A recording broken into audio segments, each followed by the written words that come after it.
La expresidenta Cristina Fernández confirmó que el miércoles se presentará ante el juez para quedar detenida luego de su condena por el llamado caso Vialidad. ¿Qué significa este fallo para la política argentina, para la propia Cristina Fernández, para su partido? Son temas que queremos analizar con Julio Burtman, analista político argentino. Le damos las gracias por acompañarnos. Bienvenido. Hola, ¿cómo están?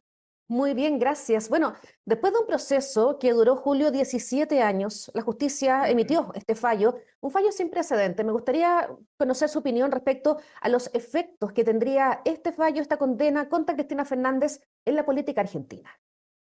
Bueno, en primer lugar, esta condena le implica una inhabilitación perpetua para ejercer cargos públicos.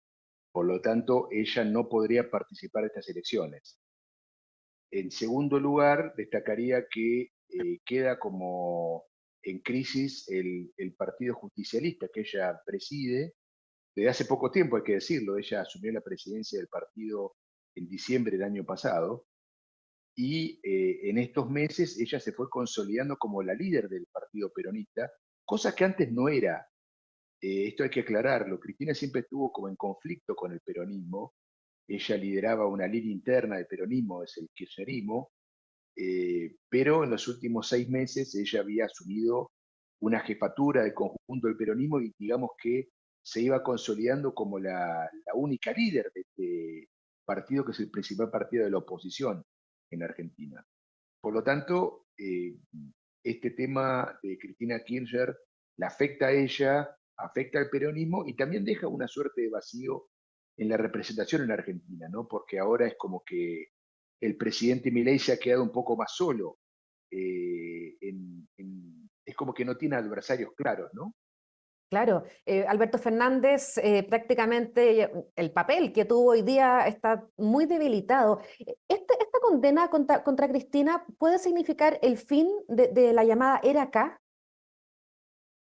Probablemente, también hay que decir que esto llega en el fin de la carrera política de Cristina Fernández de Kirchner, ¿no? Ella ya pasó por toda su etapa de apogeo, ya fue 2 veces presidente, fue una vez vicepresidenta.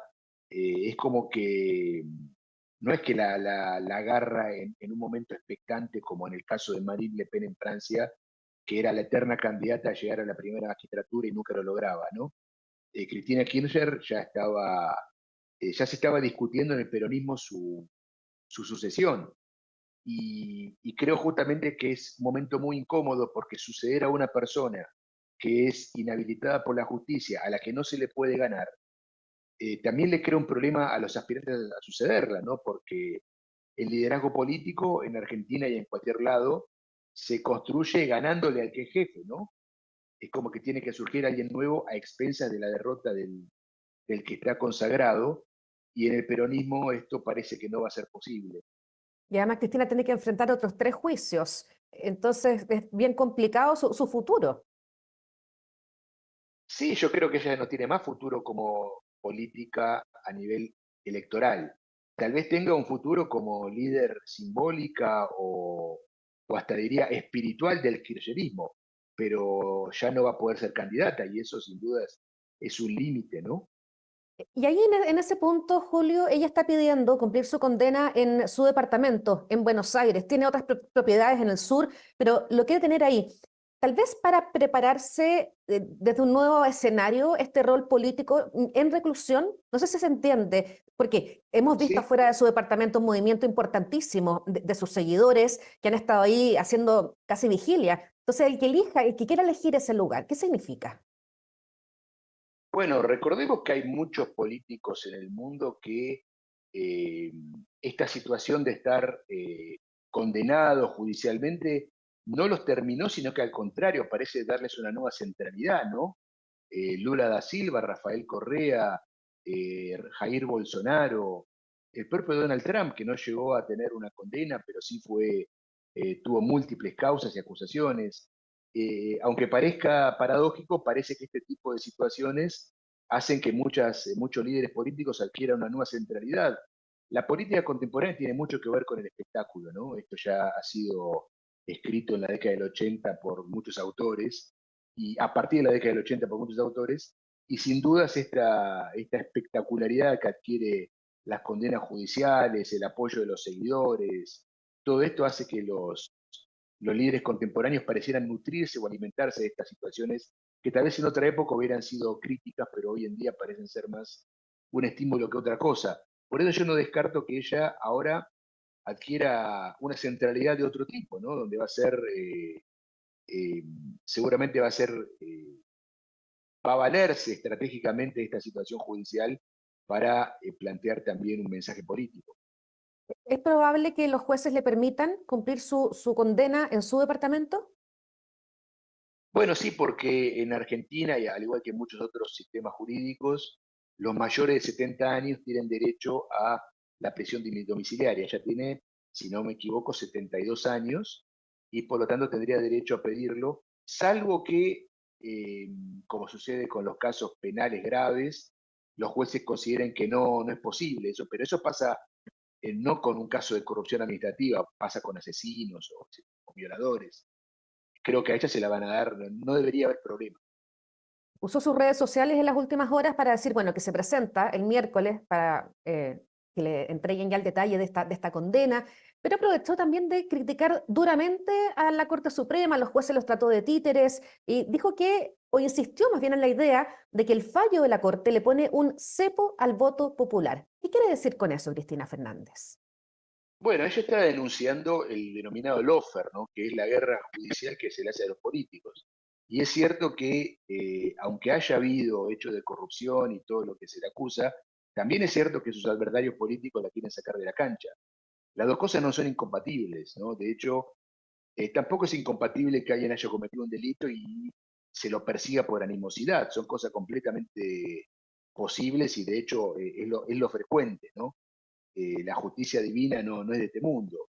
Por lo tanto, lo que ella dice es que a ella la están persiguiendo judicialmente para sacarla de la cancha. Y yo creo que eso es cierto, porque yo creo que casi todas las causas contra Cristina Kirchner fueron iniciadas por sus adversarios políticos. De hecho, esta demanda, que se inició en el año 2008, hace 17 años, la inicia Elisa Carrió, quien entonces era Mm. líder de la oposición, y de hecho Elisa Carrió después fue candidata presidencial. Por lo tanto, la política no está ausente de esto. Lo cual no quiere decir que las dos cosas hayan sucedido en forma simultánea, ¿no? Porque Cristina Kirchner, y esto tal vez fue parte de su error, se la pasó estos 17 años diciendo que a ella la persiguen políticamente, pero nunca se aclaró, se ocupó de esclarecer los hechos. Tal vez debía ser las dos cosas, ¿no? Si hubo corrupción y ella no tuvo nada que ver, ella tal vez debió ponerse al frente de las investigaciones, en vez de simplemente decir, mis opositores me denuncian, porque una cosa no quita la otra, ¿no?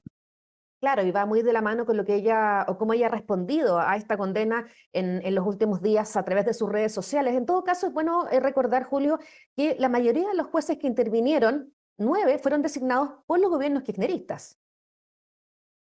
Sí, tal cual, y de hecho también los jueces de la Suprema Corte, que son tres actualmente, dos fueron designados por los gobiernos de Néstor y Cristina Kirchner, uno por el gobierno de Mauricio Macri, y de hecho dos son de origen peronista, y uno de ellos, Horacio Rosati, fue inclusive ministro de Justicia de Néstor Kirchner. Por eso hablar de animosidad personal contra ella es medio difícil, ¿no? Mejor dicho, de los jueces, lo cual no quiere decir, repito, que la propia política no haya utilizado eso para lanzarse al cuello de Cristina Kirchner, ¿no? Yo creo que esto ha sido así, como también creo que fue lo mismo en el caso de Lula da Silva, de Donald Trump. Creo que por más que haya habido, no, hechos de lo que mejor dicho, por más que sean veraces los hechos de los que se los acusan, también es cierto que los políticos utilizan los tribunales para hacer la guerra a sus adversarios. Pero esto, Gabriel, es más viejo que la política, ¿no? Ya esto era así, inclusive en la época de las monarquías o de los antiguos regímenes. Siempre Claro. buscando sacar a alguien de la competencia, se utiliza las acusaciones, tildarlo de falta de idoneidad. Eso forma parte de la regla del juego del poder. Y bueno, pero como dice el antiguo adagio, un gran poder conlleva una gran responsabilidad. Hemos visto, Julio, en los últimos días una gran cantidad de manifestaciones, ya lo comentábamos, una suerte de peregrinación ahí a las afueras del departamento de Cristina Fernández, a las afueras de su partido, en el Congreso, afuera de la Corte también, con estos seguidores ahí, incluso cortes de rutas, destrozos de un canal de televisión. Ha sido bien impresionante la respuesta de los kirchneristas a esta condena. ¿Qué puede pasar el miércoles cuando ella se vaya a presentar? Y yo creo que se va a repetir, ¿no? Es comprensible que los seguidores de Cristina Kirchner se manifiesten así. No creo que sea masivo el tema, pero bueno, algunos incidentes puede haber, sí, no descarto que se repita. ¿Qué pasa con su figura? Porque llama mucho la atención lo que genera la persona de Cristina Fernández. Bueno, ella fue la líder del kirchnerismo durante más de 15 años, ¿no? Porque, bueno, primero era Néstor Kirchner, que fue el fundador un poco de esta corriente política, pero él muere muy tempranamente, murió en el año 2010, y desde entonces, en estos 15 años, la líder de este espacio político es ella. Gobernó en 3 oportunidades, 2 como presi y una como vice, y bueno, sin duda tiene una cantidad de seguidores que aún la recuerdan y que están obviamente muy consternados con todo esto, pero bueno, eh, las reglas del juego son así, ¿no? Mm. Ha surgido también el recordatorio de lo que fue el llamado caso Nisman, el fiscal argentino que estaba denunciando a la propia Cristina Fernández, aparece muerto en su departamento en un caso bien enredado, bien complejo, Julio. Se habla nuevamente de este caso y es una de las causas que también debe enfrentar Cristina. Sí, este es un caso que diría, el que mencionás, es más de política internacional, diría, ¿no? Porque Nisman estaba investigando el atentado contra una mutual judía en el año Mm. 1994, donde los acusados eran iraníes. Por tanto, la trama de Nisman es más compleja que el tema de Cristina Kirchner, ¿no? Pero bueno, más allá de ese caso, que tiene aparte tiene todas estas connotaciones y aparece y desaparece cada vez que pasa algo en Irán, como pasa actualmente, ¿no?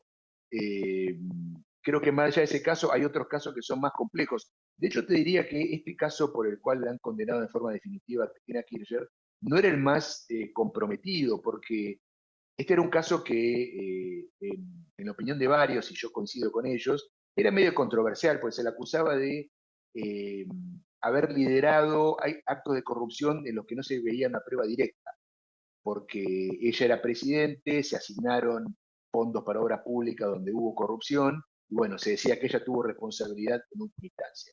Eso era medio controvertido, porque también pudo haber pasado que ella no tuviera que ver. Pero hay otras denuncias en marcha que van a avanzar próximamente, donde ella está más comprometida. Por ejemplo, los casos Otesur o los Sauces, donde se decía que había debido de fondos para hoteles de su propiedad, porque Cristina Kirchner tiene hoteles en el sur, en la Patagonia Sí. Austral.